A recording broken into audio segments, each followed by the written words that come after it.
Today's episode is sponsored by Dashlane. Dashlane is a one-stop shop for all your digital identity protection needs. If all your passwords are the same, that's a bad idea. You can use Dashlane's password manager to create and securely store complex and unique passwords, making it less likely that your accounts are going to get compromised. They also have a VPN as part of their service, meaning you can browse the internet securely and confidently even on public Wi-Fi. But not just that, they also actively monitor the dark web to see if your information has been leaked somewhere. That means that you can go in and change your password before some other accounts are also compromised. Plus, Dashlane does what it's always done. It stores your passwords, it keeps your personal data secure, it fills all of those annoying boxes for payment info or passwords for you. So make your life easier. Head to dashlane.com/VisualPolitik to try Dashlane for free on your first device, and when you decide you want to upgrade to premium, use the code VisualPolitik to get a discount of 10% on premium.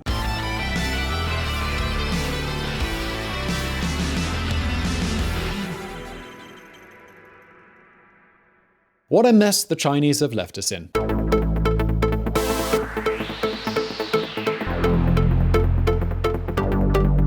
I don't have to tell you, China is in the eye of the hurricane. Lately, for one reason or another, even when it's not their fault, this country continues to cause big headaches for the rest of the world. In 2019, it was the trade war and its strained relations with Trump. In 2020, the emergence of SARS coronavirus 2, popularly known by the name of the disease it causes, COVID-19, takes precedence.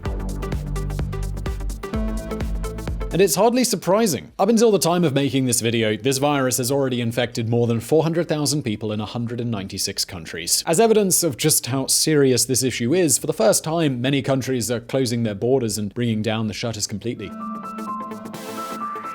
For example, in Spain, the entire population, more than 46 million people, are currently quarantined as the government has declared a state of emergency. If they go out into the street without a justifiable reason, they can be fined or even arrested if they resist. And it's not only Spain. Italy and France, among other countries, are also in a similar situation. Mandatory quarantine, closed shops, factories shut down. There is no precedent for such chaos. So what is it that makes this virus so serious? What exactly are we facing?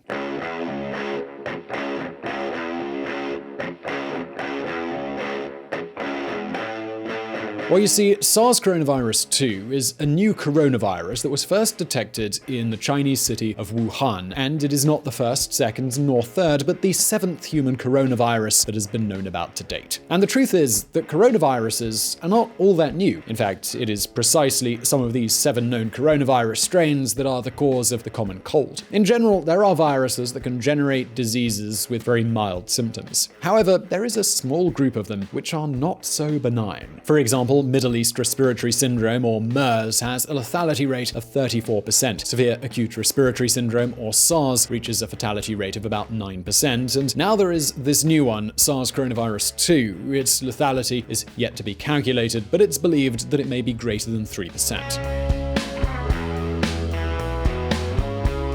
The thing is that the particular strain of coronavirus we're dealing with now, the one that's raging throughout the whole world, seems to be a more resilient, contagious, and somewhat less lethal version than its stepbrother SARS. The first cases of infection from this coronavirus were originally detected at the Hunan seafood market in Wuhan between the 8th and 18th of December 2019. However, subsequent retrospective investigations indicate that patient 0, i.e. the first identified infected person, could date from well before then. Coronavirus. China's first confirmed COVID-19 case traced back to November 17th, South China Morning Post. And yes, it is clear that as there is new research, it is very likely that patient 0 may be traced back to an even earlier carrier. And it's that lack of certainty, as you can imagine, that makes it extremely difficult to identify a new virus and react in time. Because think about it for a moment. If you don't have even the slightest idea that the virus exists, and suddenly patients present with symptoms that in many cases can be similar to those of the common flu, how on earth can you possibly activate any alarm mechanism? These early days were when people spread the disease without anyone noticing or any awareness that a new virus existed. It is a much more complex situation than that of a country in which an already identified virus arrives. Now, keeping all of that in mind, do you want to know what the first days of the epidemic in China were like? Well, what do you think? Do you think they managed it well enough, or do you think they bungled it? Well, let's find out.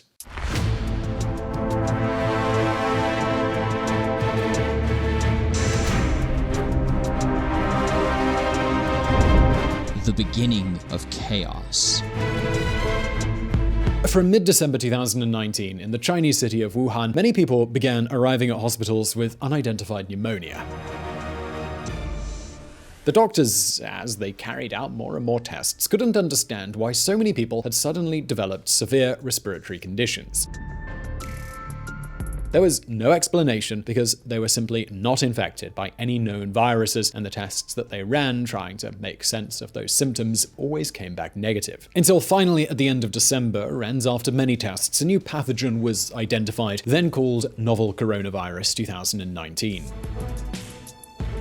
But hold on a minute, because if you thought that this discovery led to China getting straight to work fighting the virus, protecting the population, and being transparent with the medical community about their information, well, you'd be very, very wrong.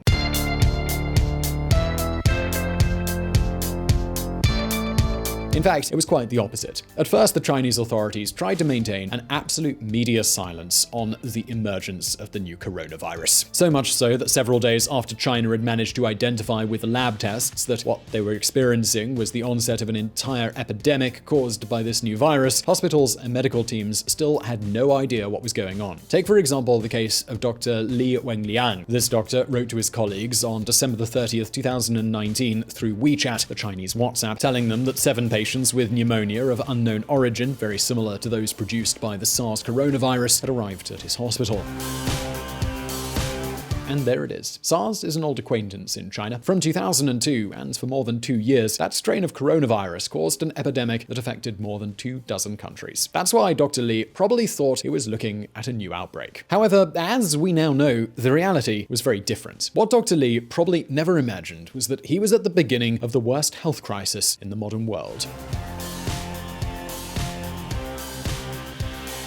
A global pandemic caused by a new virus that the Chinese local authorities had already identified some days previously. The fact is, for some incomprehensible reason, you all know how touchy dictatorships can be, Li began to find the Wuhan authorities were annoyed by him raising the alarm, and just 3 days after him alerting several doctors to the subject, he received a visit from a couple of agents from the Public Security Office threatening retaliation for spreading false information on the internet, saying it was fake news.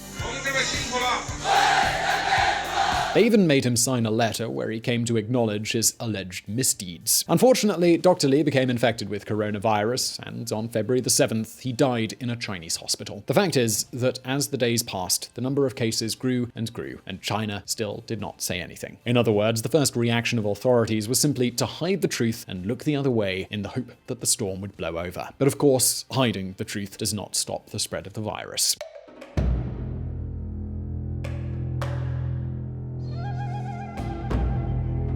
In this way, during the first weeks of 2020, silence and orchestrated lies were the usual tonic, even though the epidemic continued to gather speed. And the question is, how is so much negligence possible? Well, this is something we've talked about more than once here on VisualPolitik. Normally, provincial leaders in China have an incredible ambition for becoming state politicians, and to achieve this, they must demonstrate exemplary management skills in their provinces. And of course, an uncontrolled epidemic is hardly going to look good on your resume and probably won't get you a one-way ticket to Beijing.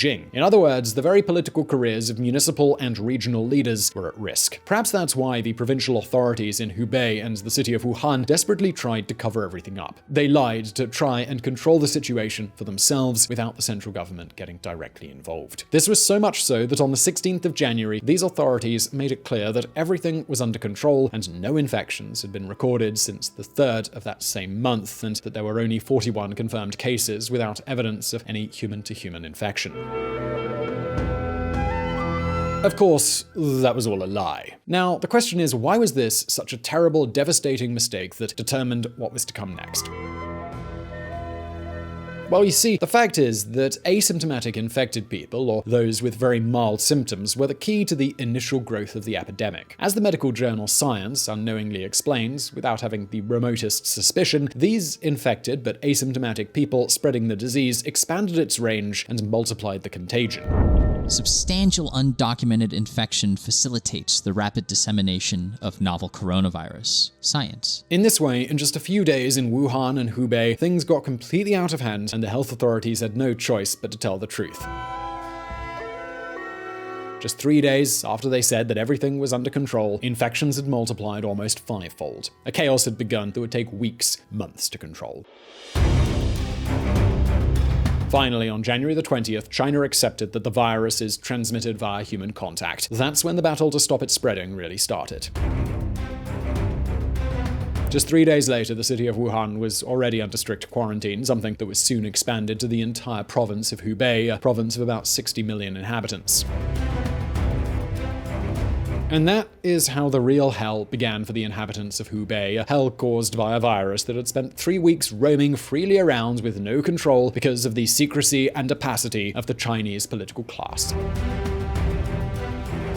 But given that, once the truth had been accepted, what could have been done to stop the epidemic in its tracks? How did the Chinese authorities behave from the moment they were forced to recognize the truth? What measures did they take? And perhaps the most important question of all, what were the consequences? Well, let's see.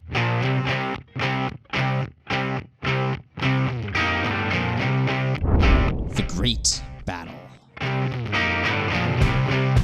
Throughout late January and early February, China experienced a real storm. From an economic standpoint, which we will discuss in depth in another video, business activity in all major cities was halted and industrial production fell to even lower levels than those recorded during the 2008 financial crisis. But the worst damage of the storm was undoubtedly experienced in Hubei province, the epicenter of the outbreak. There, the Chinese government established savage blocking and quarantine measures, the likes of which had never been seen before, in an effort to maximize social distancing, isolate the virus, and prevent contagion. In other words, they prevented people from approaching each other. The Chinese measures included authorities blocking roads, intercity travel was banned, physical barriers were erected within the urban centers of Hubei province to prevent people from going from one place to another, written leave permits were established to leave the house where citizens had to justify why they were doing it, and home delivery services were launched so people wouldn't have to go to the supermarket. And that's not all. All kinds of spaces were provided to accommodate the people infected. Thousands of checks were carried out on public roads to detect possible cases, and more than 7,000 people worked non-stop 24/7 on the construction of new hospitals. These hospitals were ready in just a few days and provided a lot of much-needed beds to deal with the epidemic. In other words, once China accepted the problem, the response was very forceful, rapid, and strict. They did their best to stop the epidemic, even if it meant a severe economic blow. And at this point, the question we have to ask is, did all these drastic measures work? Well, the figures say yes. In the second half of January alone, R0 was reduced, i.e. the rate of contagion went from 2.35 to 1.05. That is, the number of people infected by each positive case fell by more than half. The isolation was working. In this way, the pace of new infections was slowed considerably, and in early February, new cases of contagion began to decline.